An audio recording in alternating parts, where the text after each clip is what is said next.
ចេញតែមហូបដដែលទៀតដែរបងប្អូនណាហើយក៏ជាស្រ័យផងនៅចេញមកម្ហូបដដែលឲ្យបងប្អូនមើលចឹងណាព្រោះណាមួយខាត់បងប្អូនធុញទៅអីទៅចឹងណា21ហ្នឹងមិនក៏ឃើញតែមុខម្ហូបដដែលចឹងនិយាយចំទៅបងប្អូនហើយដោយសារតែពេលល្ងាចអញ្ចឹងអត់ដឹងត្រូវធ្វើអីអញ្ចឹងណាមួយមានតែកំងមន់ឯចិត្តខាងយកមកធ្វើនឹងឯងបងប្អូនគឺង៉ាំងើ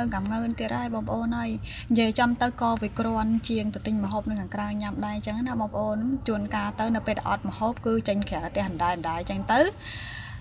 ខ្ជិលអស់លុយច្រើនចេញទៅក្រៅធម្មតាតែ3-4ម៉ឺនអីដល់ប៉ុនក្រាន់អញ្ចឹងណាធម្មតាម្ហូបគេវាមិនដូចម្ហូបខ្លួនឯងទេម្ហូបខ្លួនឯងចំណាយអស់តែ15000គឺបានម្ហូបបពេលស្រេចបងប្អូនហើយណាមួយស័កសមនឹងក្រូចងាំងើខ្ញុំគឺមាននៅផ្ទះស្រាប់ផងហើយធ្វើខ្លួនឯងទៀតមានអីគ្មានទៅណាទេបងប្អូនអើយវិលចុះវិលឡើងនៅតែក្នុងផ្ទះហ្នឹងឯងហើយមិនដឹងថា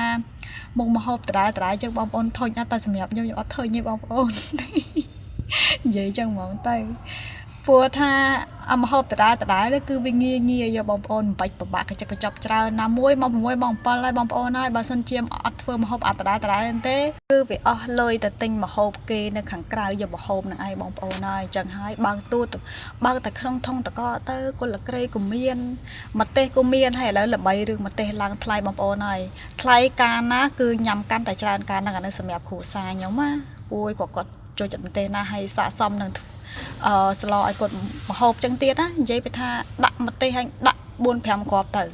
ទោះបីជាម្ទេសមួយគ្រាប់100ក៏ខ្ញុំត្រូវតែញ៉ាំដែរបងប្អូនព្រោះថាមុខម្ហូបអីក៏ដែរមិនថាក្រៀមក្រំមិនថាស្លោទឹកស្លោឆាអីទេគឺយើងខ្វះម្ទេសអត់បានទេមែនអត់បងប្អូនព្រោះថា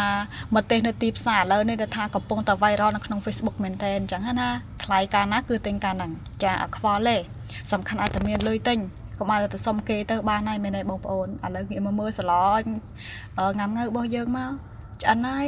ឃើញអត់បងប្អូនចំណាយឆ្នាំងតែមួយបានហើយមិនបាច់ប្រឡាក់2-3ឯនាំតែហត់លៀងហត់ដោះឲ្យបងប្អូនអានឹងសម្រាប់ខ្ញុំហ្មងនិយាយចាំតែបងប្អូនមិនមែនខ្ជិលទេណាតែគ្រាន់ថាវាមិនសូវមានពេលវេលាគ្រប់គ្រាន់ផងអញ្ចឹងណាបងប្អូនឥឡូវបាយម្ហូបអាហារពេលល្ងាចខ្ញុំក៏បានរួចរាល់ហើយដែរសម្រាប់គ្រួសារមួយពេលនឹងឯង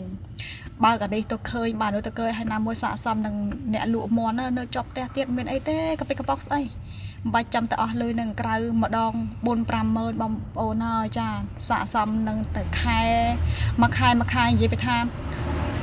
ចំណូលតិចចំណាយច្រើនផងហើយចឹងហើយមានតែសែវលុយទឹកខ្លះទៅបងប្អូនមានអីធ្វើនឹងមានអីក៏ធ្វើនឹងទៅ